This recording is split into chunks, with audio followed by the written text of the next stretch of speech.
Bollywood cafe आज explain कर रहा है एक पॉलिश मूवी। ये मूवी पॉलिश फिल्म फेस्टिवल की अवार्ड विनिंग मूवी है। इस मूवी में एक मदर और एक सन के रिलेशनशिप को बखूबी उजागर किया गया है। अपने मॉम की ऊटपटांग हरकतों की वजह से एक बच्चा किस तरह से उस माहौल में अपने आप को संभालने की कोशिश करता है, देखेंगे हम इस मूवी में। पोलैंड के एक गांव में एक मॉम और उसका बेटा पैट्रिक रहते हैं। इस गांव की पॉपुलेशन बहुत ही कम है, लेकिन ये एक टूरिस्ट स्पॉट है। पैट्रिक के फादर यहाँ से कहीं दूर जॉब करते हैं, इसलिए मॉम और सन को हमेशा यहाँ पे अकेला ही रहना पड़ता है। पैट्रिक शुरू से ही यहाँ पे रहा है, इसलिए वो हमेशा से अकेला महसूस करता है। पैट्रिक के लिए उसकी दुनिया सिर्फ और सिर्फ उसकी माँ ही है। वो अपनी मदर के साथ ही हमेशा खेलता है, वो अपनी मदर के साथ ही साइकिलिंग करता है, वो अपनी मदर के साथ ही हमेशा स्विमिंग करता है, लेक के पास जाता है, गेम खेलता है। उसका कोई और फ्रेंड है ही नहीं। उसकी सारी दुनिया उसकी मॉम ही है। वो अपनी मॉम के साथ अपनी गांव के पास चलने वाली ट्रेन के साथ रेस भी लगाता है और ये उनका डेली का रूटीन है। पैट्रिक की दुनिया जैसे उसकी मॉम ही है। पैट्रिक की सारी दुनिया उसके मॉम के इर्द गिर्द ही घूमती है। पैट्रिक और उसकी मॉम का रिलेशन ठीक वैसा ही है जैसा हर किसी बच्चे का अपनी माँ के साथ होता है। वात्सल्य से भरा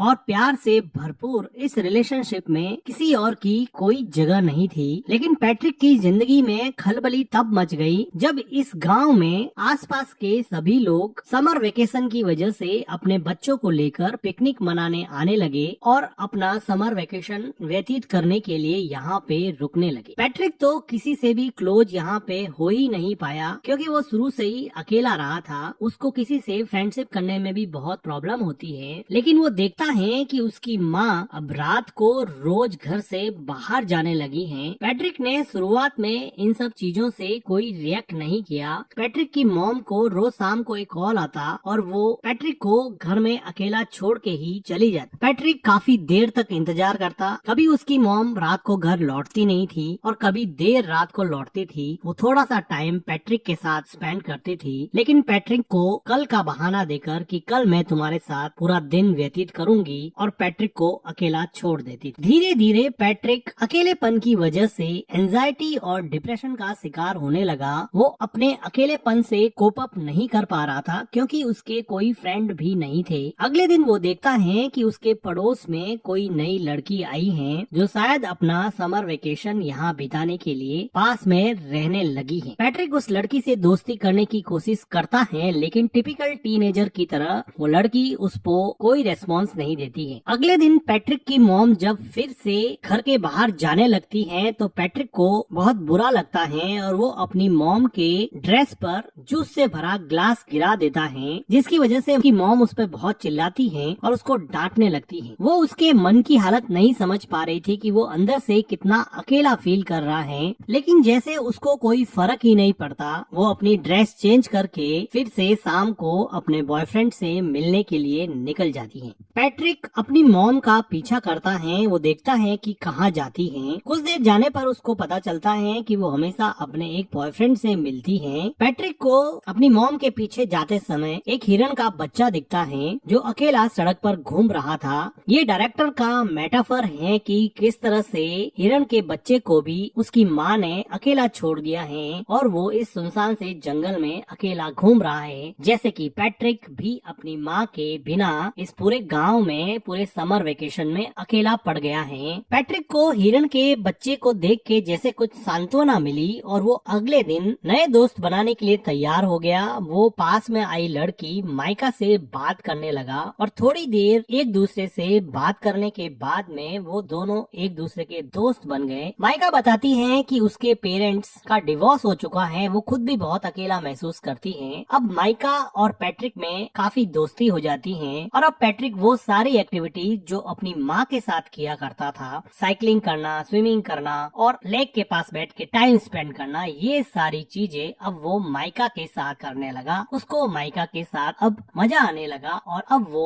अपने लोनलीनेस को और एंजाइटी को थोड़ा कम कर सकता है और अपना पेन माइका के साथ शेयर कर सकता है। उसको अभी अपने मॉम की कमी कम खलने लगी थी। अगले दिन पैट्रिक के घर पे वो लेडी आती है जिसके हस्बैंड हस्बैंड के साथ पैट्रिक की मॉम का अफेयर चल रहा होता है। वो पैट्रिक को तो कुछ कह नहीं पाती है और उसकी मॉम उसके घर पे नहीं होती है, तो अकेली बैठ के वो बहुत रोती है। पैट्रिक एक वेल बिहेव बॉय की तरह उसको कुछ खाने को देता है। उसी शाम को पैट्रिक के डैड का कॉल आता है और पैट्रिक की मॉम उसके डैड से बात करते हैं। तो पैट्रिक की मॉम पैट्रिक को कहती है कि तुम अपने डैड को मेरे अफेयर के बारे में कुछ नहीं बताओगे, मैं तुम्हें वार्न करती हूँ। वो उससे कसम लेती है कि तुम अपने डैड को मेरे अफेयर के बारे में कुछ नहीं बताओगे। पैट्रिक कसम देता है कि मैं अपने डैड को आपके अफेयर के बारे में कुछ नहीं बताऊंगा। पैट्रिक को लगा कि ये बात मानने से उसकी मॉम उसके साथ ज्यादा टाइम स्पेंड करेगी, लेकिन उसकी मॉम को कोई फर्क नहीं पड़ने वाला था। पैट्रिक अब इतना परेशान हो चुका था कि वो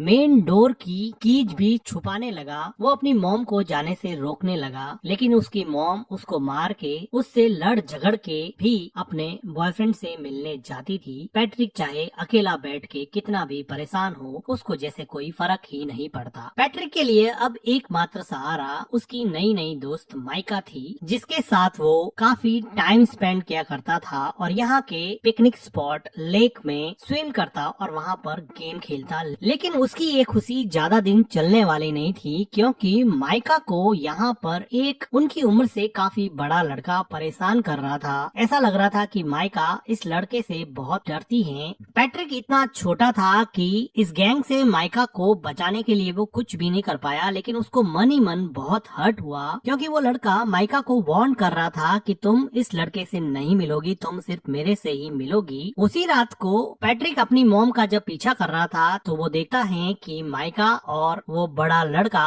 एक दूसरे के साथ काफी टाइम स्पेंड कर रहे हैं, जिसको देखकर पैट्रिक को लगा कि अब उसकी जिंदगी वापस से अकेलेपन का शिकार होने वाली है। वो काफी मायूस हो जाता है। वो घर पर भी काफी टाइम तक अपनी मॉम का वेट करता। जब देर रात उसकी मॉम घर पे आती तो पैट्रिक उससे अपना टाइम मांगता, लेकिन वो थक हार के सो जाती और पैट्रिक उसकी मॉम के आने के बाद में भी अकेलेपन का ही शिकार रहता। अगले दिन सुबह पैट्रिक को माइका मिलती है और वो माइका को पूछता है कि क्या उस लड़के ने तुम्हारे साथ कोई जबरदस्ती की थी। तो माइका जैसे डर गई हो और वो डर के मारे वहाँ से भाग के घर में चली जाती है। पैट्रिक उसको जाके पूछता है कि हुआ क्या, मुझे ये तो बताओ। वो बिना कुछ बोले ही रोने लग जाती है। पैट्रिक को ऐसा लगता है कि उसके साथ जबरदस्ती की गई है। वो दौड़ के जाता है और उन लड़कों के ग्रुप में उस लड़के पे अटैक करता है, लेकिन एक छोटा बच्चा उससे कैसे लड़ेगा और वो बड़ा लड़का पैट्रिक को ओवर पावर कर देता है और पैट्रिक यहाँ पे कुछ नहीं कर पाता। थोड़ी देर बाद में माइका वापस पैट्रिक के पास आती है और उसको समझाने की कोशिश करती है कि हम दोनों अच्छे दोस्त बन सकते हैं, तुम इतना हर्ट क्यों हो गए हो। लेकिन पैट्रिक को डीप डाउन कहीं पे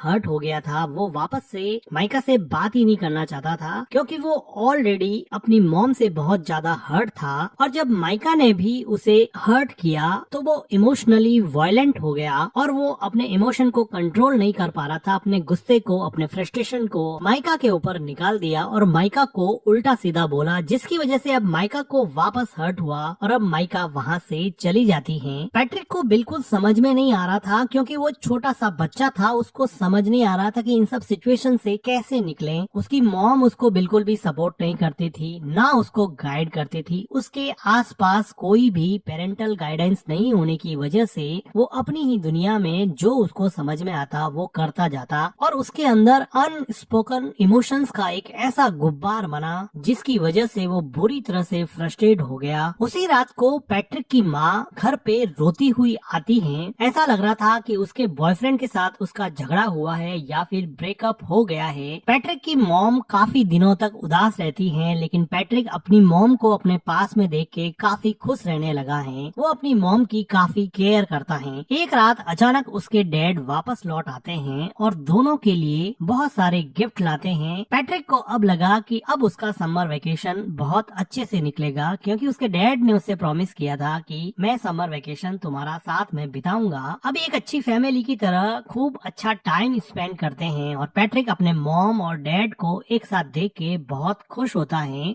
और उसका लोनलीनेस जैसे धीरे धीरे गायब होने लगा था, उसकी एंजाइटी कम होने लगी थी। तो एक रात पैट्रिक के डैड चेस खेलते हुए उससे पूछते हैं कि क्या तुम्हारी मॉम मेरे जाने के बाद में किसी से मिलती थी या रात को लेट आती थी। लेकिन पैट्रिक ने अपनी मॉम को प्रॉमिस किया था कि वो उसका राज किसी को नहीं बताएगा, इसलिए वो अपने डैड को अपनी मॉम के अफेयर के बारे में कुछ नहीं बताता है। लेकिन उसके डैड को इस बात पे डाउट हो जाता है क्योंकि पैट्रिक की मॉम का बिहेवियर काफी चेंज हो गया था। उसी टाइम पे पैट्रिक के घर पे माइका आती है और वो उससे बात करने के लिए कहती है। माइका के कहने पर पैट्रिक उसके साथ साइकिलिंग पे जाता है और लेक में स्विम करने के बाद में माइका उसको बताती है कि अब मेरा समर वेकेशन खत्म होने को है, मैं यहाँ से चली जाऊंगी। माइका को पैट्रिक को हर्ट करने पर काफी दुख लग रहा था, लेकिन पैट्रिक अब इसमें कुछ ज्यादा कर नहीं सकता क्योंकि अगर समर वेकेशन खत्म होगा तो माइका को जाना ही पड़ेगा। वो अपने घर पहुँचता है और वो देखता है कि सीढ़ियों पर वही लेडी जो थोड़े दिन पहले उसके घर आई थी वो सीढ़ियों से नीचे उतर रही है।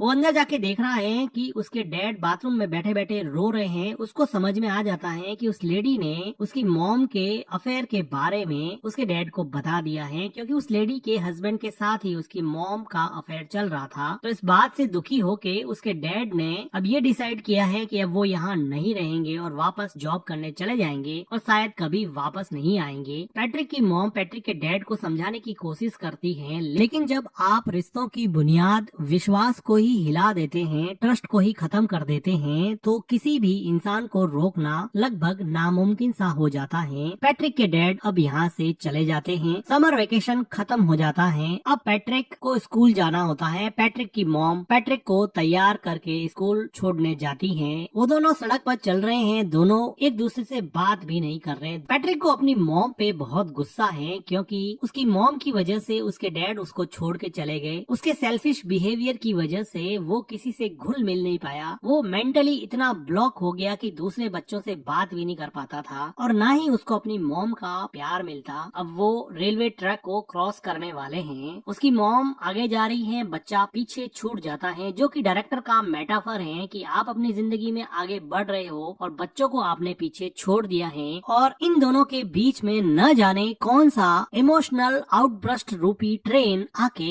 आपके सपनों को, आपके अपनों को कब कुचल दे पता नहीं चलेगा। उसकी मॉम पीछे मुड़ के देखती है कि पैट्रिक पीछे रह गया है। वो ट्रेन को देख के डर जाती है, रोने लगती है कि उसके बच्चे का क्या होगा। अचानक से ये मोमेंट उसको रियलाइज कराता है कि उसकी जिंदगी में कौन इम्पोर्टेंट है, उसकी जिंदगी का अहम हिस्सा कौन है। वो आदमी जिसको वो रोज मिलने जाती है या फिर वो हस्बैंड और उसका बेटा जो हमेशा उसके साथ थे, साथ खड़े थे। वो खूब रोती है। उसको रियलाइज होता है कि शायद उसकी जिंदगी का ट्रैक अब उसे चेंज करना पड़ेगा और इसी के साथ ये मूवी एंड हो जाती है। मूवी का एक्सप्लेनेशन अगर आपको अच्छा लगा हो तो वीडियो को लाइक कीजिए, हमारे चैनल को सब्सक्राइब कीजिए and thank you for watching.